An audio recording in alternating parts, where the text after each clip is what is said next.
Hello friends, പേളിമാണിയുടെ തക്കാളിച്ചോറിൻ്റെ video കണ്ടപ്പോൾ തുടങ്ങിയൊരാഗ്രഹമാണ് എനിക്കൊരു തക്കാളിച്ചോറ് ഉണ്ടാക്കിയാലോ എന്ന്.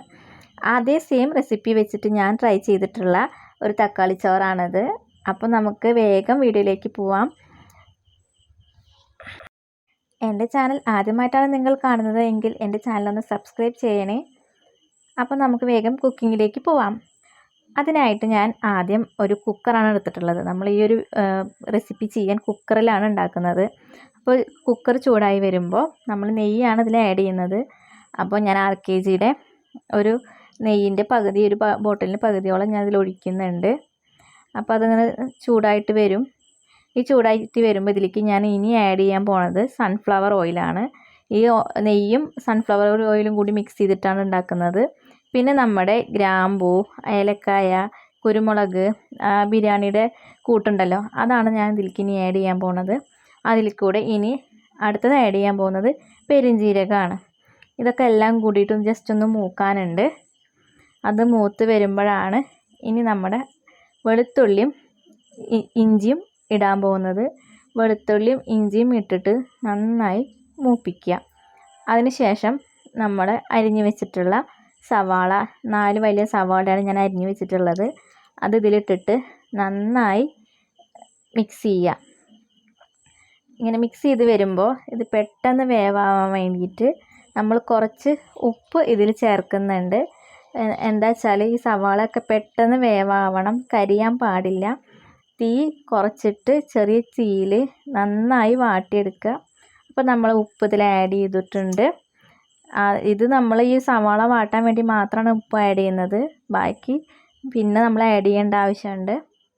അതിന് ശേഷം നമ്മൾ ഇനി ആഡ് ചെയ്യാൻ പോകുന്നത് മല്ലിയിലയാണ്. മല്ലിയില ചെറുതായിട്ട് അരിഞ്ഞത് കുറച്ച്, ഒരു പിടിയോളം നമ്മൾ ഇതിലിട്ടിട്ട് നന്നായി മിക്സ് ചെയ്യുക. നന്നായി ചൂടായിട്ട് വരണം, നന്നായിട്ട് വാടിയിട്ട് വരണം. ഇനി നമ്മളിതിൽ ആഡ് ചെയ്യാൻ പോകുന്നത് തക്കാളിയാണ്. 4 തക്കാളി മിക്സിയിലിട്ട് അടിച്ച് ഒരു ജ്യൂസ് പരുവത്തിലാക്കിയിട്ടുണ്ട് ഞാൻ. അത് ഞാൻ ഈ ഒരു സവാളയുടെ പേസ്റ്റിലേക്ക് ഇടാൻ പോവാണ്. ഇതിട്ടതിന് ശേഷം നന്നായി നല്ല ചൂടിൽ നന്നായി വേവിക്കണം. തക്കാളിയൊക്കെ നന്നായി വെന്തുടയണം. അതിന് ശേഷം നമ്മൾ ഇനി ഇതിലേക്ക് ഇടാൻ പോകുന്നത് മുളക് പൊടിയാണ്. മുളകും പൊടി നമ്മുടെ എരിവിനനുസരിച്ചിട്ട് കാശ്മീരി ചില്ലി പൗഡറോ അതൊക്കെ വേണമെങ്കിൽ ഇടാം. അതൊക്കെ നമ്മുടെ എരിവിനനുസരിച്ചാണ് ഞാൻ ഇടുന്നത്. ഞാൻ 1.5 ടീസ്പൂണാണ് എൻ്റെ എരിവിനനുസരിച്ചിട്ടുള്ളത് ഇട്ടിട്ടുള്ളത്. ഇനി ആവശ്യം മല്ലിപ്പൊടിയാണ്. അത് ഞാനൊരു വലിയ ടീസ്പൂണാണ് ഇട്ടിട്ടുള്ളത്. അതൊക്കെ നമ്മളെ ടേസ്റ്റിനനുസരിച്ചിട്ട് കൂട്ടാം കുറയ്ക്കുകയൊക്കെ ചെയ്യാം. ഇനി എനിക്ക് ആവശ്യമായിട്ടുള്ള ഉപ്പ് ഒന്നും കൂടിയും നമ്മൾ ആഡ് ചെയ്യുന്നുണ്ട്. ഉപ്പ് നോക്കിയതിന് ശേഷം നന്നായിട്ട് മിക്സ് ചെയ്യുക.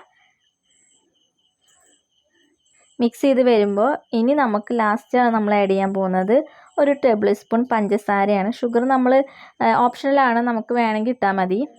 ഇനി നമ്മൾ വാര വെച്ചിട്ടുള്ള അരമണിക്കൂർ കുതിർത്തി വെച്ചിട്ടുള്ള ബിരിയാണിയുടെ അരി ഞാനിതിൽ ഇടാൻ പോവുകയാണ്. ഇതിട്ടതിന് ശേഷം ഇനി ഞാൻ ഇതിലേക്ക് ആഡ് ചെയ്യാൻ പോകുന്നത് സോക്ക് ചെയ്തിട്ടുള്ള പട്ടാണിക്കടലയാണ്. കുതിർത്ത് പട്ടാണിക്കടല നന്നായി ഇതിലിട്ടിട്ട് മിക്സ് ചെയ്യുക. അപ്പോൾ നമ്മുടെ ഈ തക്കാളിയും ഉള്ളിയുടെയൊക്കെ പേസ്റ്റും ഈ ചോറും പട്ടാണിക്കടലൊക്കെ കൂടി നന്നായിട്ട് മിക്സ് തന്നെ വേണം. ഒന്ന് ജസ്റ്റ് ഒന്ന് ചൂടാവാനുണ്ട്. നമ്മൾ ഈ കുക്കറിൻ്റെ ഉള്ളിലിട്ടിട്ട് ഒന്ന് നന്നായി ചൂടാവാനുണ്ട്. ചൂടായതിന് ശേഷം നമ്മളിനി ഇതിലേക്ക് ഇടാൻ പോകുന്നത് കുറച്ചും കൂടി മല്ലിയിലയാണ്. മല്ലിയുടെ മണം പ്രത്യേകം ഇതിൽ വേണം, എന്നാലാണ് ഇതിന് ടേസ്റ്റ് ഉണ്ടാവുള്ളൂ. അതിന് ശേഷം ഞാൻ ഒരു 2 കപ്പ് അരിക്ക് 4 കപ്പ് വെള്ളം എന്ന രീതിയിൽ ഞാൻ ഇതിലേക്ക് വെള്ളം ആഡ് ചെയ്യുന്നുണ്ട്. അപ്പോൾ ഞാൻ 2 കപ്പ് അരിയാണ് എടുത്തിട്ടുള്ളത്. അപ്പോൾ 4 കപ്പ് വെള്ളം. ഇനി അതിന് ആവശ്യമായിട്ടുള്ള ഉപ്പ് നമ്മൾ ഉപ്പ് നോക്കിയിട്ട് ഉപ്പിടുക.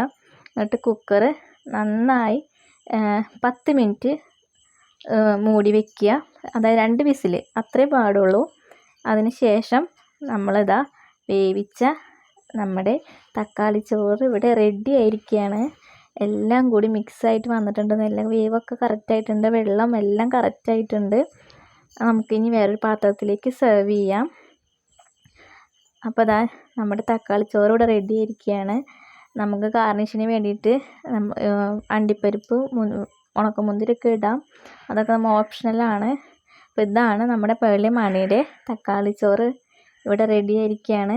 അപ്പോൾ എല്ലാവരും ട്രൈ ചെയ്യുക. വളരെ സിമ്പിൾ റെസിപ്പിയാണ്, വളരെ ടേസ്റ്റാണ്. വീഡിയോ ഇഷ്ടമായി കഴിഞ്ഞാൽ ലൈക്ക് ചെയ്യുക, ചാനൽ സബ്സ്ക്രൈബ് ചെയ്യുക. താങ്ക്